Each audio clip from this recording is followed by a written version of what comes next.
Muchísimas bendiciones del Señor.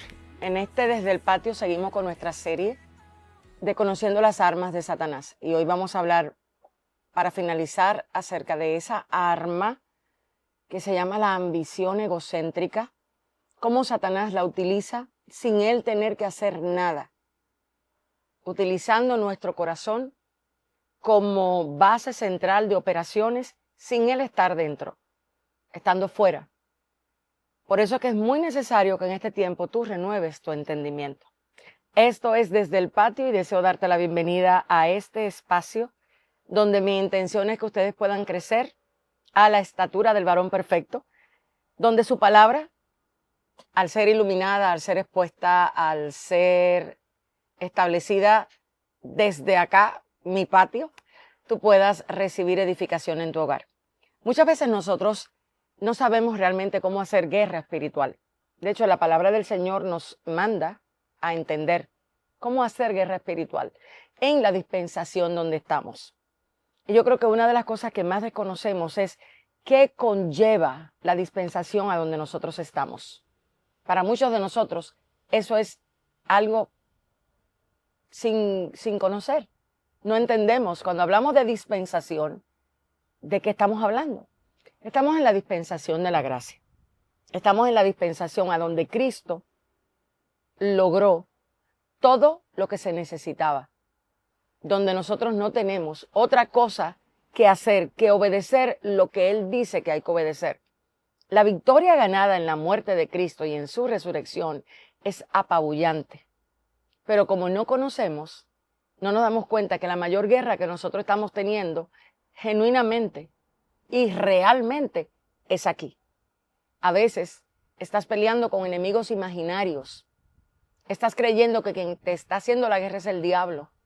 Y no es el diablo, es tu propia mente. Ahí está el campo de guerra. Y el Señor en este tiempo es como si Dios estuviera iluminando a sus hijos para que puedan entender cómo vencer sobre sus propios pensamientos. El libro de Santiago dice, sométete a Dios. Resiste. Nunca te manda a pelear contra Él. Y la Biblia sabe muy bien utilizar los términos, pero ella no te manda a pelear contra Él. Ella te dice, resiste al diablo. Y oye, ¿qué es lo que el diablo va a hacer? Va a huir. ¿Y sabes lo que sucede cuando alguien huye de alguien? Es que a ese que le toca huir se le reveló en verdad el tamaño de la persona con la que se estaba enfrentando. Y muchos de ustedes, por no saber que Cristo está en ustedes, o no necesariamente que no lo saben, creo que Él está en mí. O sea, ¿contra quién se enfrenta Satanás cuando está delante de un hijo de Dios? Es contigo. Es que tú no existes. Quien está en ti es Cristo. Entonces no es contigo, no es contra ti, es contra Cristo en ti. Por eso Él tiene que huir, porque Él sabe perfectamente todo lo que Cristo logró. Pero tú y yo necesitamos descubrirlo en el tiempo en el que estamos.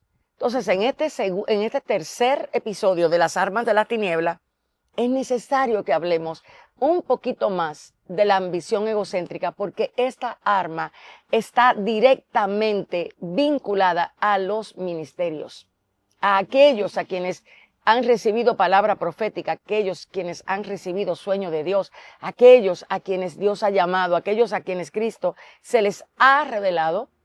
Esta arma es diseñada para destruir a esas personas. Y tú tienes que conocer, y si tú conoces a alguno que tiene ya una palabra profética dentro de su entendimiento y sabe que Dios quiere o Dios le ha impartido de su vida a través de los dones hombre, ya sea ministerio profético, ya sea palabra de ciencia, palabra de conocimiento, palabra de exhortación, ya sea don de fe, don de milagro, don de conocimiento, tiene que estar más alerta sobre esta arma y cómo se desarrolla en tu contra. Yo quiero que entiendas, y si ya viste el desglose de lo que la ambición egocéntrica hace, quiero hablarte de una experiencia que yo viví, para ponértela en contexto. Una de las cosas que la ambición egocéntrica utiliza es las palabras proféticas que hemos recibido. Porque casi siempre cuando recibimos palabras proféticas, nuestro carácter no ha sido un carácter alineado a la palabra de Cristo. Somos muy emocionales, somos muy reactivos y creemos que a Dios le interesa traer a su reino personas a trabajar antes que formarla en Cristo. Como estamos en un mundo donde los resultados hablan más que la esencia de este, donde la apariencia es más importante que la esencia, donde la gente ¿cómo decirlo? La gente se impresiona más por lo que ve y no le interesa lo que no ve, porque con lo que ve se llena. Tú como ministro de Dios, como hijo de Dios a quien Cristo ha llamado, tienes que estar muy consciente en este tiempo sobre todo, que tú no seas víctima de esta arma. Recuerda, esa arma no opera desde el diablo, opera desde tu corazón.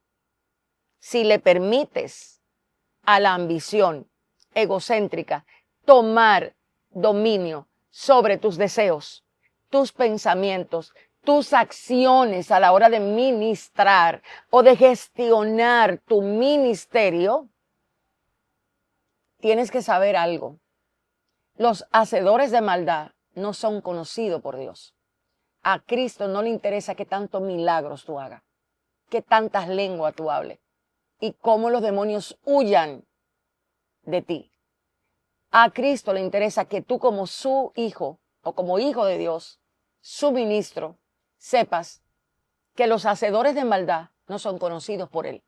Y muchos de nosotros no entendemos el terreno en donde opera la maldad de un ministro porque nos estamos comparando con personas que no tienen a Cristo en su corazón. ¿Tú crees que la maldad a la que Cristo se refiere simplemente es al asesinato físico? ¿Tú crees que Cristo se está refiriendo solamente a robos de banco? ¿Sabes las veces que tú has posiblemente hecho algo en tu mente y tú no tenías idea de que para Dios eso es lo mismo que hacerlo físicamente? ¿Tú te has puesto a analizar realmente quién es Dios? ¿Tú crees que a Dios lo engañamos con nuestro desenfreno para hacer cosas cuando no tenemos temor en nuestro corazón de cómo la voy a hacer? Por eso tienes que conocer cómo la ambición se introduce, y ella se introduce en pequeñas rendijas de nuestro corazón de insatisfacción, de apresuramiento, donde creemos que Dios está rápido para usarnos sin que nosotros tengamos el grado de seriedad que debemos de tener a la hora de pensar en que vamos a hacer algo para ese Dios que antes de que la palabra esté en mi boca ya la sabe. Yo creo que cuando no tenemos esto claro, lo que estamos haciendo es algo, para mí, es locura. Porque no importa cómo la gente valore, apruebe o reciba lo que tú hagas. Si Dios lo desaprueba, desaprobado se va a quedar. Y muchas veces Dios, por amor a los suyos, permite que lo que tú hagas llegue. Pero si tú no lo haces desde la naturaleza de Cristo, desde su naturaleza divina, te aseguro que tú vas a estar siendo desechado, o esa obra que hiciste para Dios no tiene ningún tipo de valor. Esas son de las obras que van a terminar muchas veces quemadas como hojarasca. ¿Y sabes por qué? Porque fuimos muy rápido. Nos dejamos emocionar. Pensamos que Dios necesitaba salvar a través de nosotros, sin entender que realmente a Dios le interesa más nuestra vida que nuestro trabajo. Aunque para muchos de nosotros es más importante lo que hacemos para Dios que la vida que tenemos para Él. Entonces, como estamos hablando ya para finalizar de esta arma, porque creo que esta es muy peligrosa para los ministros, y la vida de los ministros en este último tiempo debe de ser cuidada como usted no se lo imagina, porque los ministros son los que van en el final de los tiempos a impartir lo que es la vida de Cristo a través de la palabra de verdad revelada. Entonces, si nosotros como ministros realmente estamos peor que las ovejas que están sentadas, ¿usted se imagina en dónde esto va a parar? Y sí, muchos de los ministros que hoy día están peor que los que están realmente sentados, aprendiendo de su Señor tranquilamente, sin el deseo de los reflectores, sin que la luz se los vean. Hay muchas personas que son así. Hay muchísimas personas en este momento que honestamente en su corazón han sido tratados por el Espíritu Santo y no quieren ser vistos. Están peleando internamente porque Dios no los exponga a lo público, porque reconoce que primero tienen que trabajar en el secreto. en el privado, a donde nadie les ve. Entonces, lo primero que tú tienes que empezar a observar es lo que está pasando dentro de tu corazón. Porque Santiago dice, tienes que aprender a someterte a Dios. Cuando tú vas a trabajar de cerca en tu propio corazón la ambición, tú tienes que conocer mucho tus motivaciones. Y para conocer las motivaciones, tienes que saber lo que el apóstol Pablo dice en el capítulo 2. Quiero leerte esto primeramente. Fíjate por qué. Porque en este capítulo el apóstol Pablo dice, hallen ustedes el sentir que hubo en Cristo Jesús. Cuando la ambición egocéntrica comienza a filtrarse en las grietas de nuestro corazón, lo primero que para nosotros es importante es lo que yo siento, no el sentir de Cristo. Aunque lo hablamos, no oramos, no gemimos, no rogamos para que se nos revele el sentir de Cristo. Damos por hecho que lo que tú sientes es lo que Cristo siente. Y quiero decirte algo, nada que ver. Pablo el apóstol, en el verso 3 del capítulo 2, para introducir justamente, haya en vosotros el sentir que hubo en Cristo Jesús. Y fíjense, Pablo está hablando de una identidad que muchos de nosotros en este momento no entendemos de qué se trata. Porque analizando en el Espíritu hace unas semanas, era como si el Señor me dijera, dile a mi pueblo que su identidad es Cristo.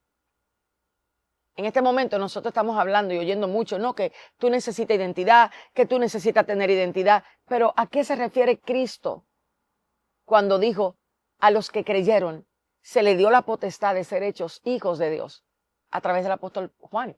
O sea, cuando Juan dijo a ti se te dio la identidad de hijo de Dios, ¿sabes qué es lo que te está diciendo?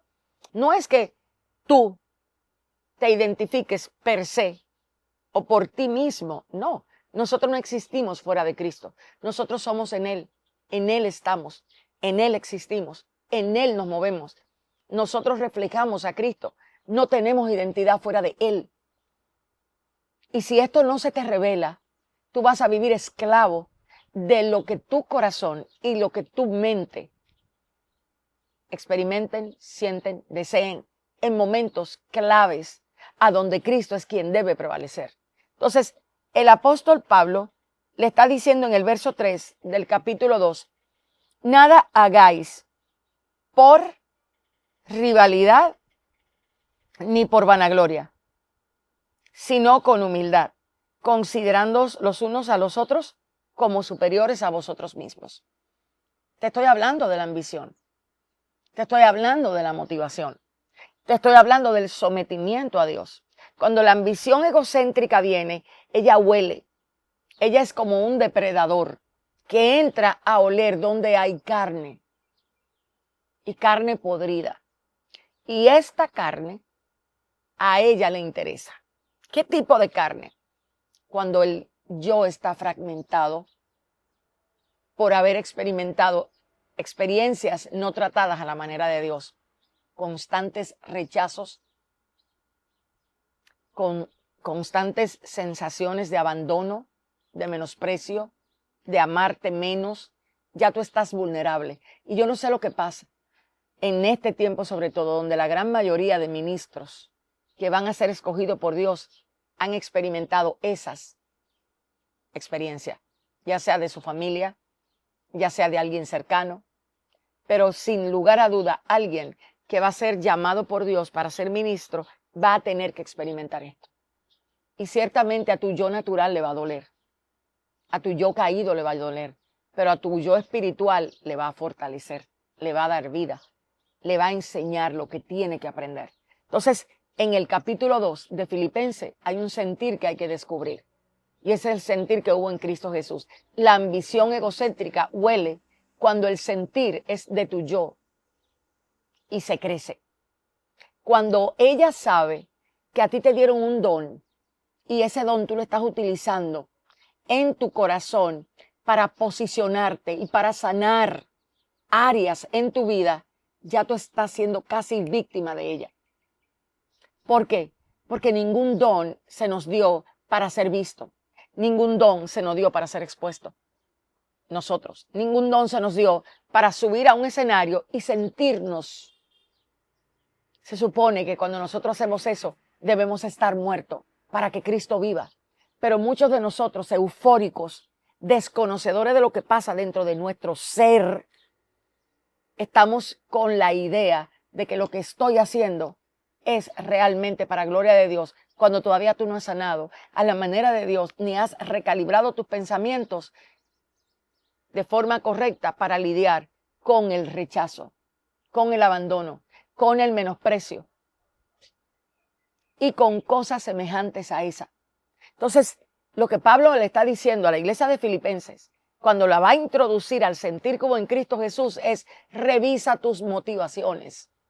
Entonces, la ambición egocéntrica no soporta a alguien que se pruebe a sí mismo.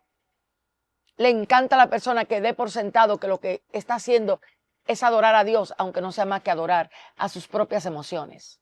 ¿O sí?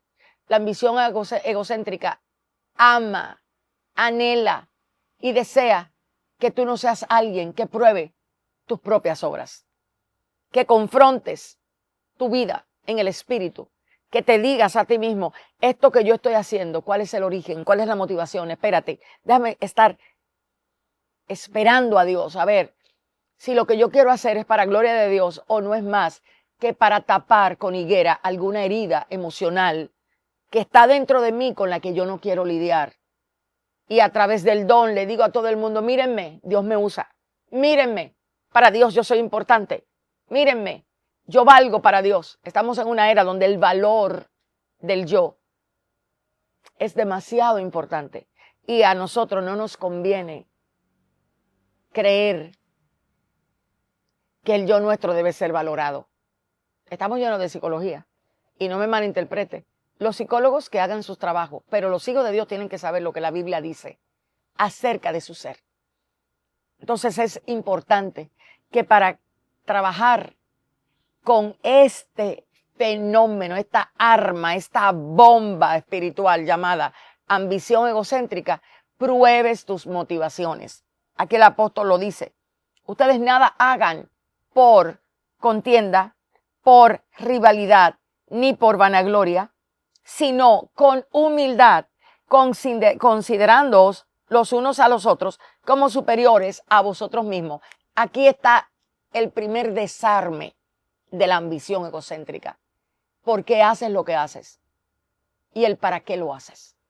Si te sigues engañando, te tengo noticia: el que te engañes no va a evitar que Dios tenga que corregirte, que señalarte y que evaluar lo que tú estás haciendo.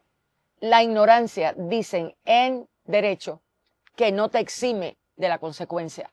Entonces, cuando tú vas a lidiar y a comprender esto que tú quieres para ti, esto que tú ambicionas, esto que si no lo tienes ya te altera las emociones, ya te pone en ansiedad, ya te hace andar desenfrenado, ya empiezas a estar eufórico. No, porque tengo que hacer esto, porque para gloria de Dios. No. Espera, porque te tengo noticia. Una de las cosas más maravillosas para un hijo de Dios es aprender a ir a la cruz.